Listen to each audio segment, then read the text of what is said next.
किसी शहर के रेलवे स्टेशन पर एक भिखारी रहता था। वो वहां आने जाने वाली रेलगाड़ियों में बैठे यात्रियों से भीख मांगकर अपना पेट भरता था। एक दिन जब वह भीख मांग रहा था तो सूट बूट पहने एक लंबा सा व्यक्ति उसे दिखा। उसने सोचा कि यह व्यक्ति बहुत अमीर लगता है, इससे भीख मांगने पर यह मुझे जरूर अच्छे पैसे देगा। वह उस लंबे व्यक्ति से भीख मांगने लगा। भिखारी को देखकर उस लंबे व्यक्ति ने कहा, तुम हमेशा मांगते ही रहते हो, क्या कभी किसी को कुछ देते भी हो? भिखारी बोला, साहब मैं तो भिखारी हूं, हमेशा लोगों से मांगता ही रहता हूं, मेरी इतनी औकात कहां कि किसी को कुछ दे सकूं। लंबा व्यक्ति बोला, जब किसी को कुछ दे नहीं सकते तो तुम्हें मांगने का भी कोई हक नहीं है। मैं एक व्यापारी हूं और लेन देन में ही विश्वास करता हूं। अगर तुम्हारे पास मुझे कुछ देने को हो तभी मैं तुम्हें बदले में कुछ दे सकता हूं। इतना कहने के बाद वह लंबा आदमी ट्रेन में बैठकर चला गया। इधर भिखारी उसकी कही गई बात के बारे में सोचने लगा। उस लंबे व्यक्ति के द्वारा कही गई बात उस भिखारी के दिल में उतर गई। वह सोचने लगा कि शायद मुझे भीख में अधिक पैसा इसीलिए नहीं मिलता क्योंकि मैं उसके बदले में किसी को कुछ दे नहीं पाता हूं। लेकिन मैं तो भिखारी हूं, किसी को कुछ देने लायक भी नहीं हूं। लेकिन कब तक मैं लोगों को बिना कुछ दिए केवल मांगता ही रहूंगा? बहुत सोचने के बाद उस भिखारी ने निर्णय किया कि जो भी व्यक्ति उसे भीख देगा उसके बदले में वह भी उस व्यक्ति को कुछ जरूर देगा। लेकिन अब उसके दिमाग में यह प्रश्न चल रहा था कि वह खुद भिखारी है तो भीख के बदले में वह दूसरों को क्या दे सकता है। इस बात को सोचते हुए 2 दिन हो गए, लेकिन उसे अपने प्रश्न का कोई उत्तर नहीं मिला था।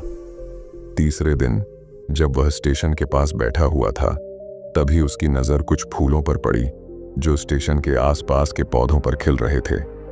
उसने सोचा, क्यों ना मैं लोगों को भीख के बदले कुछ फूल दे दिया करूं। उसको अपना यह विचार अच्छा लगा और उसने वहां से कुछ फूल तोड़ लिए। अब वह ट्रेन में भीख मांगने पहुंचा। अब जब भी कोई उसे भीख देता तो उसके बदले में वह भीख देने वाले को कुछ फूल दे देता। उन फूलों को लोग खुश होकर अपने पास रख लेते थे। अब भिखारी रोज फूल तोड़ता और भीख के बदले में उन फूलों को लोगों में बांट देता था। कुछ ही दिनों में उसने महसूस किया कि अब उसे बहुत अधिक लोग भीख देने लगे हैं। वह स्टेशन के पास के सभी फूलों को तोड़ लाता था।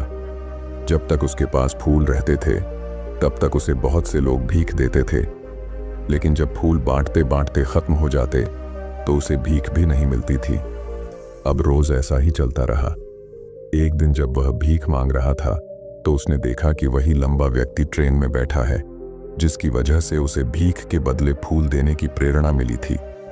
वह तुरंत उस व्यक्ति के पास पहुंच गया और भीख मांगते हुए बोला, आज मेरे पास आपको देने के लिए कुछ फूल हैं, आप मुझे भीख दीजिए तो बदले में मैं आपको कुछ फूल दूंगा। उस लंबे व्यक्ति ने उसे भीख के रूप में कुछ पैसे दे दिए और भिखारी ने कुछ फूल उसे दे दिए।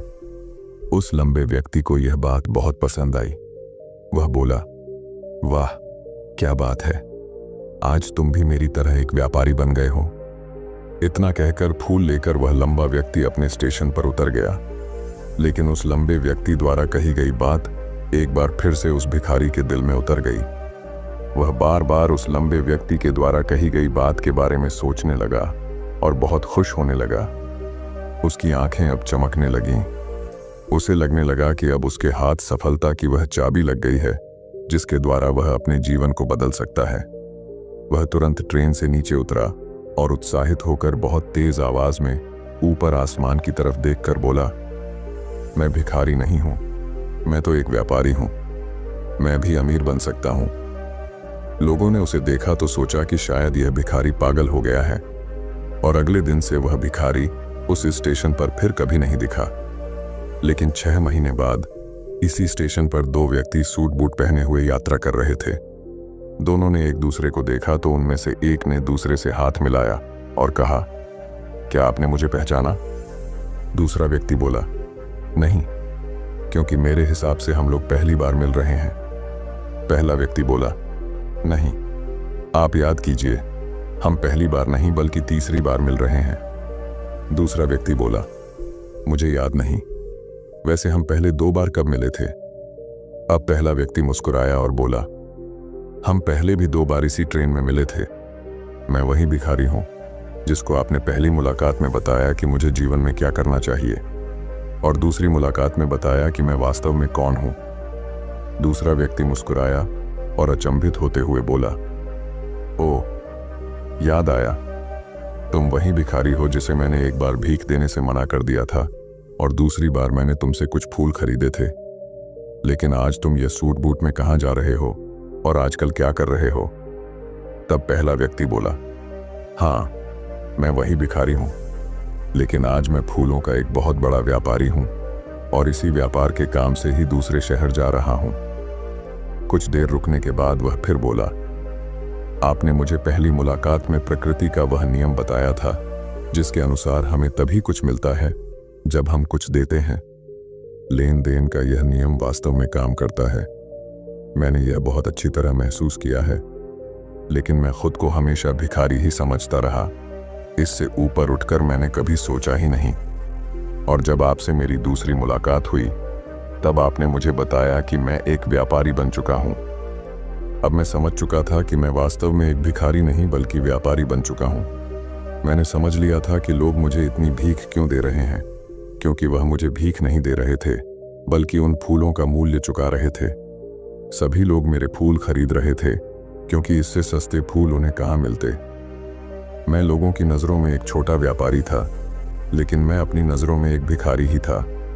आपके बताने पर मुझे समझ आ गया कि मैं एक छोटा व्यापारी हूँ। मैंने ट्रेन में फूल बांटने से जो पैसे इकट्ठे किए थे उनसे बहुत से फूल खरीदे और फूलों का व्यापारी बन गया। यहाँ के लोगों को फूल बहुत पसंद है और उनकी इसी पसंद ने मुझे आज फूलों का एक बहुत बड़ा व्यापारी बना दिया। दोनों व्यापारी अब खुश थे और स्टेशन आने पर साथ उतरे और अपने अपने व्यापार की बात करते हुए आगे बढ़ गए। दोस्तों, इस कहानी से हमें बहुत कुछ सीखने को मिलता है। कहानी में लंबा व्यापारी गिव एंड टेक के नियम को बहुत अच्छी तरह जानता था। दुनिया के सभी बड़े व्यापारी इसी जीवन के नियम का उपयोग करके सफल हुए हैं। इस फॉर्मूले को उसने भिखारी को भी बताया। भिखारी ने इस प्राकृतिक नियम को अपना लिया और इसका असर उसके जीवन में साफ दिखाई देने लगा। उसने अपनी सोच बदली और उसकी जिंदगी बदल गई। यह कहानी हमें बताती है कि हम यदि अपनी सोच बदल लें तो कुछ भी हासिल किया जा सकता है। यदि हम खुद को छोटा समझते रहेंगे तो हम हमेशा छोटे ही बने रहेंगे। बड़ा बनने के लिए हमें अपनी सोच को बदलना होगा और खुद के बारे में बड़ा सोचना होगा। कहानी का सार यह है कि सफलता आपकी सोच में छुपी होती है।